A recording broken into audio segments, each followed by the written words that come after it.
Hi YouTube, Darth here. Welcome back everybody. It's been a while since I've gotten to talk about Battlefield, and I have got to say that I've got a good feeling about Battlefield V already.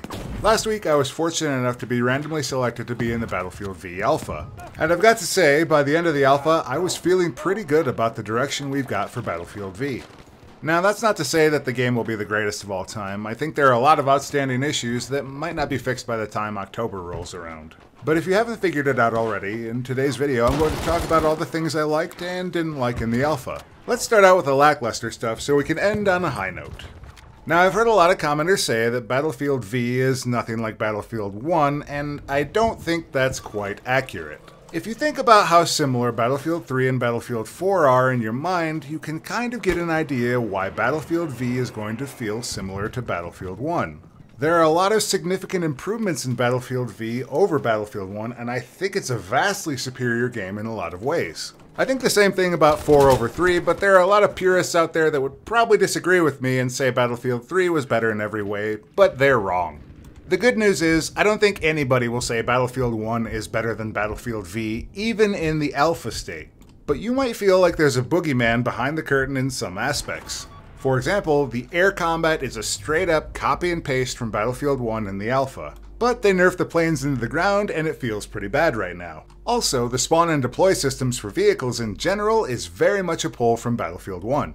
Another unfortunate leftover is that despite touting the customization that Battlefield V will have, there's literally none of it in the Battlefield V Alpha. Weapon selection, vehicle selection, and class selection all feel very similar to Battlefield 1.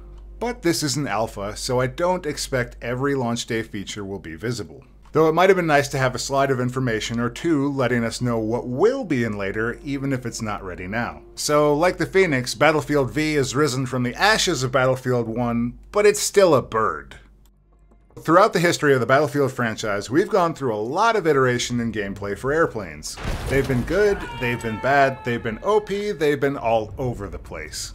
This alpha is the worst they've been. I'm going to chalk this one up to it's an alpha, but the planes in the alpha were just total garbage. They felt like garbage to fly, they didn't inflict enough damage to other planes, it was almost impossible to kill ground targets outside of one variety of Stuka, and for the most part it felt like a tech demo in the sky.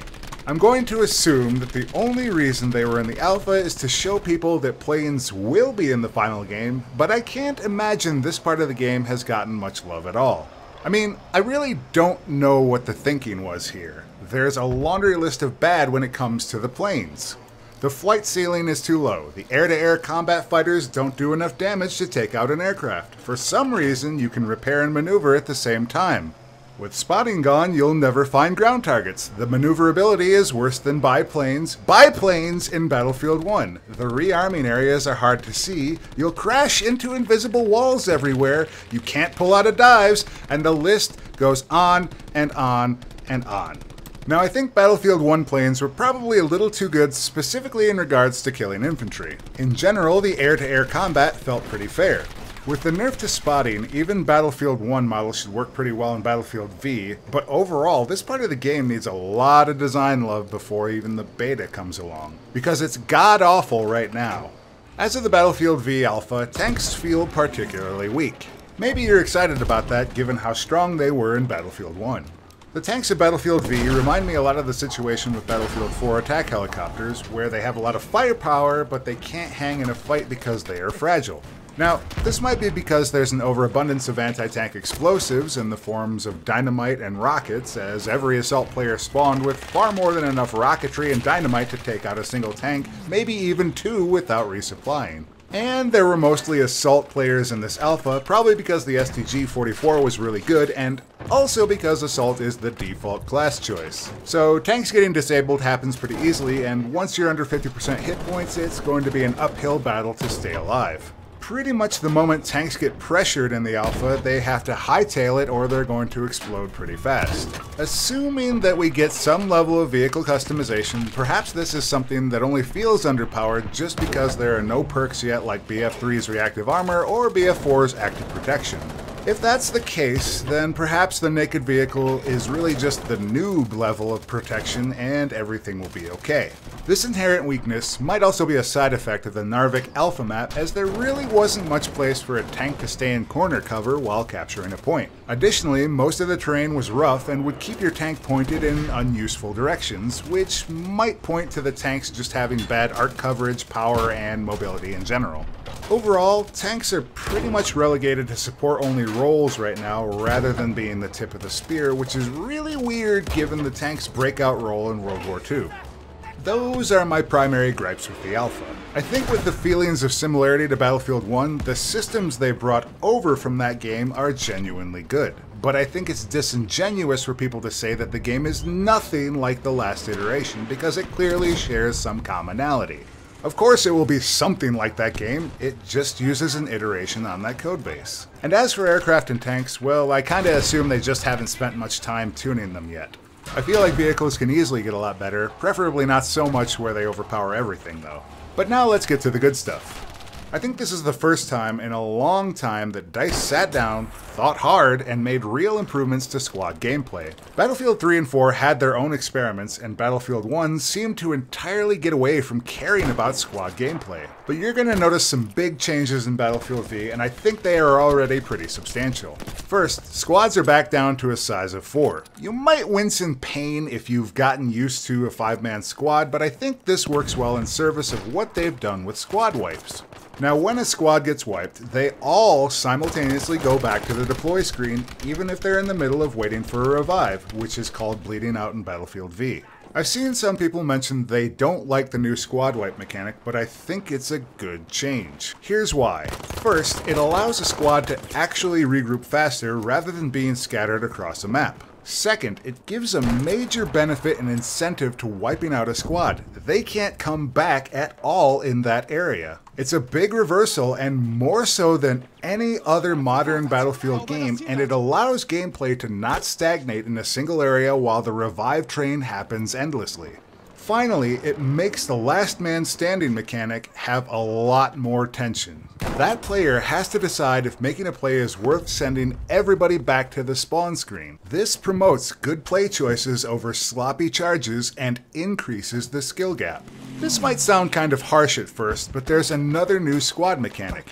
Anybody in a squad can revive anybody else in that squad. That's right, squad members can revive fallen squad mates, and you do not have to be a medic to do it. Now, it's not as good as a medic revive, and it takes more than twice as long to perform, and it only leaves the target with half health. But it's extremely powerful, and good players can keep their squad going for a long time with this setup.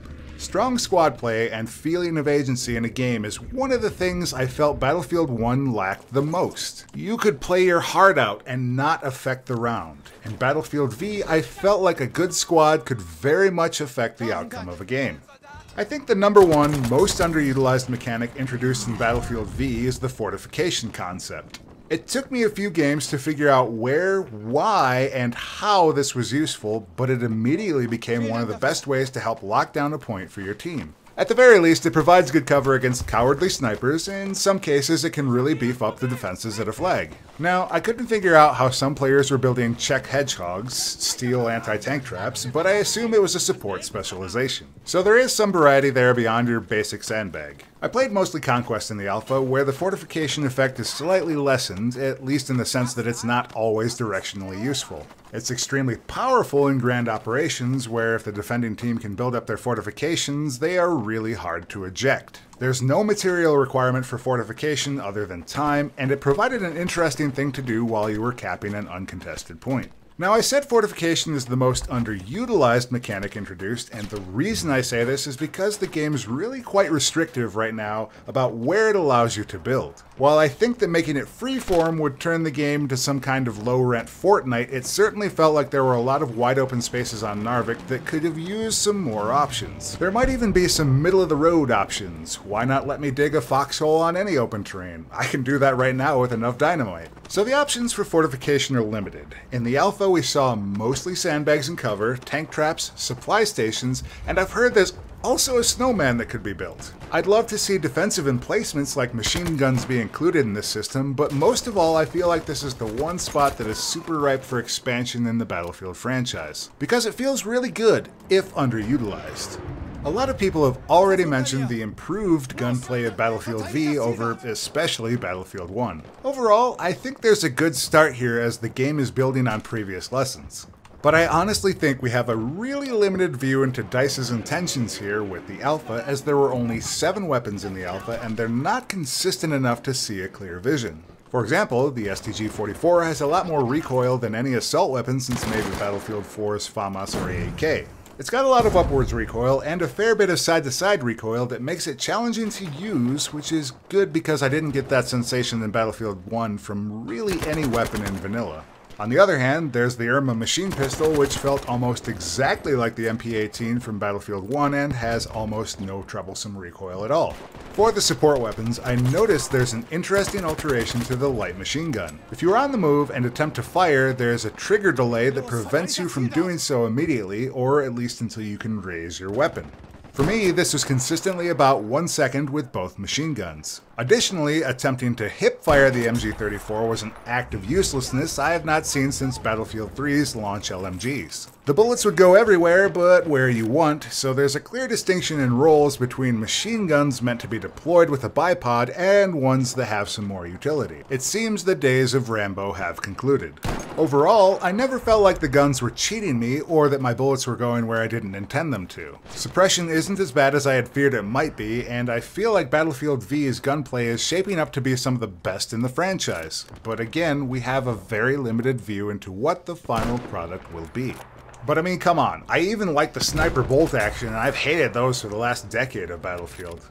Something that has bothered me about Battlefield since probably Battlefield 3 is the inconsistent map design. Narvik actually feels pretty good from the start, and I think it works because I never felt like I was isolated from the action and the fun of the game. There are a lot of maps in Battlefield that are enormous for the sake of being enormous, and this leads to some pretty awful pacing and gameplay, whereas I feel like Narvik strikes the right balance. On Conquest, the map is fluid and leads to games where 3-3 and 4-2 flag splits are pretty common.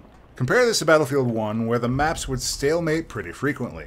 Comebacks were unlikely, and controlling the majority of the flags never mattered much beyond the first half of the game. And I think a lot of this has to do with returning Conquest to its roots. We're back to ticket bleeds and countdowns. Hallelujah! This makes the game feel immediately much more dynamic, and I saw several comebacks even in the few dozen games I played in, and there were a lot of close matches. The matches that were blowouts were generally much fewer in number than close ones. It felt really great, and combined with the squad call-ins, the end of match gets extremely intense. Conquest feels great for the first time in a long time. Now, Grand Operations, I think, has a lot of promise. I don't think it's fully implemented in the alpha, but is essentially a spin on Operations from Battlefield 1. Unlike Battlefield 1, what you're doing in each day phase of the operation differs. In some, you're capturing points, and in others, you're planting bombs, and the Alpha teases still more game modes to come. I think a lot of players who were happy with Operations in Battlefield 1 will really like it in Battlefield V with the added variety. It was a little hard to get a grasp on if this game mode is balanced or not, as I feel it's one of those things where everybody is so bad at a new game mode that it's hard to make progress. I'm not going to pass any final judgment, but it does feel a bit in the Defender's favor on Narvik during the day in particular. It definitely feels less dynamic than Conquest, but that's generally how I felt in Battlefield 1 about Operations, and I know plenty of people love that game mode. So if you liked it, it's really only gotten better and more robust. Overall, I really enjoyed the Battlefield V Alpha, and I can't wait to play more. It was invigorating enough that I went back and played some Battlefield 4 yesterday after the alpha ended. I think there are still a lot of questions yet to be answered though, particularly what form vehicle or weapon customizations are going to take, how wacky soldier customizations are going to get, or what form post-release monetization is going to be. None of these things are really knowable from the alpha. The build we got was already called outdated by the devs, and we've got the whole summer for more developments, so I'm already pretty excited about Battlefield V's direction. And I've got plenty more footage of this game sitting on my hard drive, so if there's anything you'd like me to talk more about in depth in future videos, please be sure to leave a comment below. As always, thanks for watching, and I'll see you next time, YouTube. Oh shit, it's Battlefield 5.